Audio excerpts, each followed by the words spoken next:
জবানের হেফাজত।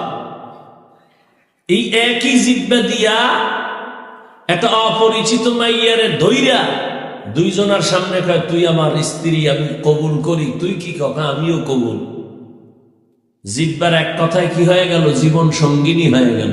ঠিক এই জিহ্বা দিয়ে ওই মাইয়ারে ফট করে বলেন তালাক হয়ে গেল, চাকরি কি শেষ। একই জিহ্বা। বিচারপতি চেয়ারে বসে এই জিহ্বা নাড়াইয়া ডান দিকে তাকায় ফাঁসির আসামিকে বলে তুমি বেকসুর খালাস। ফুলের মালা নিয়ে বাড়িতে রওনা হয়ে যায়।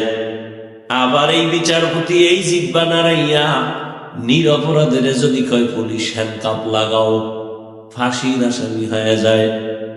একই জিহ্বার আওয়াজ, একই জিহ্বা।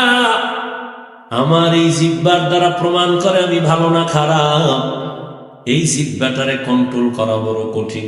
আমার আগে চলে জিহ্বা। কি ঘুমায় গেছি জিহ্বা চালু? কি ঘুমে অনেকে কথা হয় না? একজনে এমন নাকে টান দিছে ঘুমের ভিতরে, আর একজনে কানের উপরে একটা থাপ্পড় লাগেছে।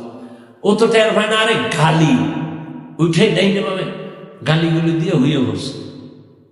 পরে ও তো উঠতে খুব রাগ, আমার গালি দিল। এই তোর কথা নাই, গালি দিস। নাউজুবিল্লাহ, কি গালি? গালি তো 13টা দিছে এক শ্বাসে। আল্লাহর কসম আমি জানি না আমার জিহ্বা কি কইছে, এটা আমি তো কিচ্ছু জানি। তো ঘুমাই আছে না। কি ঘুমের মানুষ মরা না?